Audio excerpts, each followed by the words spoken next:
rasa kan awak punya kelumumu ni agak teruk tau. Saya dapat tengok kelumumu tu atas baju awak. Okay, pernah pergi salon? Tak pernah. Hai si cantik. Hai. Okey, nama apa? Yana. Yana. Okey, Yana asal daripada mana? Nasi gudang. Oh, Pasir Gudang. Di sini juga? Okey. So, datang hari ni untuk masalah apa? Kelumumu rambut. Kelumumu. Okey, sejak bila ada masalah ni? Sejak 2 tahun yang lepas. 2 tahun yang lepas. Sebelum ni tak ada problem ni kan? Tak ada. Okey, sejak 2 tahun lepas tu apa yang berubah? Kepala start berminyak. Lepas tu bila tu nanti dia gatal-gatal. Oh, dia akan rasa gatal-gatal lepas awak akan garuk. Patut lah. Saya sekarang busy kerja, kedai makan. Lepas tu kepala kerap berminyak kan, Panas. Panas. Lepas tu berpeluh. Saya rasa kan awak punya kelumumu ni agak teruk tau. Sebab hari ni awak pakai baju hitam. Saya dapat tengok kelumumu tu atas baju awak. Lepas tu rambut awak ni sekarang kalau kita tengok, okey, ini bila last cuci rambut? Kemarin. Okey, nampak? Kelumumu dia memang keluar. Tapi kelumumu jenis halus-halus lah. Sini keruping ni pun saya rasa tak nampak ada. Okey, ada keruping. Okey, pernah pergi salon? Tak pernah. Tak pernah pergi salon? Tak. Kenapa? Sebab dia macam takut-takut nak pergi. Dah tu kenapa awak cari saya? Macam mana awak jumpa? Saya tengok kat TikTok Kak Dian. Lepas tu saya rasa macam nak cuba.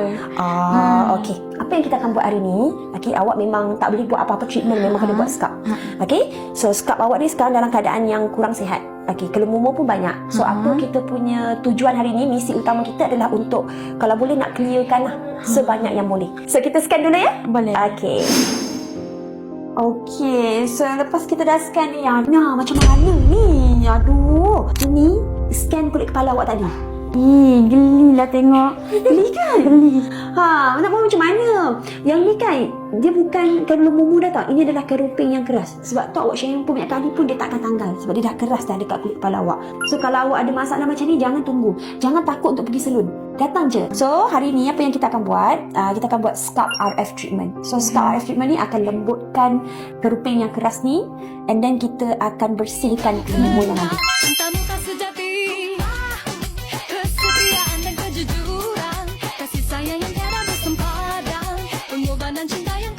So, nampak tak minyak-minyak, lapisan minyak yang dekat atas tu? Okay. Ni semua sel-sel kulit mati. Dia halus-halus tau semua tu. Nampak? Bila dia berpusing-pusing, berterbangan kat situ. So, betul-betul dia keluarkan awak punya kelumumu ke, sel kulit mati, keruping, semua bersih.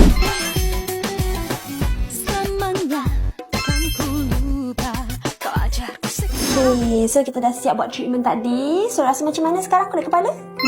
Lega. Okay. Dah tak ada macam tadi tu. Okay, kulit kepala tu nampak healthy. Sekarang ni, you dah ready ke belum nak tengok result dia? Dah. Okay, ready ya? Ni yang sebelum. Okay, ini selepas tadi. Okay, macam ni puas hati? Puas hati kan? Kalau macam saya balik rumah, kelumumu tu nanti akan datang balik ke? Dia akan datang balik kalau awak asyik tukar-tukar shampoo lagi dan kalau awak jarang cuci rambut. Okay? Nak maintainkan dia tu, memang awak kena jaga awak punya penjagaan rambut. Maksudnya macam kita pakai satu shampoo sajalah. Yes, pakai satu shampoo. Tapi shampoo tu mesti kena sesuai dengan awak lah. Kena sesuai dengan awak. So, kalau awak ada masalah kelumumu, awak pakai shampoo yang jenis sesuai untuk kelumumu juga. Kalau awak nak lebih baik, okay, saya recommend buat treatment ni at least lah sebulan sekali je. Awak busy macam mana sekalipun, awak kerap bersukan ke, pergi jogging ke, balik jogging tu rambut mesti berminyak, jangan lupa mesti kena cuci. Kalau awak jarang cuci, memang kelumumu ke, keruping ke, memang akan datang. Lepas ni awak akan trauma tak nak pergi salon? Dah tak dah, sebab saya rasa selesa. Lepas tu bila lepas dia kepala saya tu kena shampoo, lepas tu ada massage urut kepala tu, saya rasa macam ngantuk. Lepas tu bila tengok keputusan dia, rasa macam memuaskan. Kepala saya jadi bersih, dah tak berminyak dah semua. Dah bersih, rasa ringan kan? Ringan. Rasa ringan. Inilah perasaan best kan? Rasa nak datang buat lagi tak? Nak. Kena datang buat lagi bulan depan, okey? Boleh. Bulan depan saya jumpa awak lagi. Okey.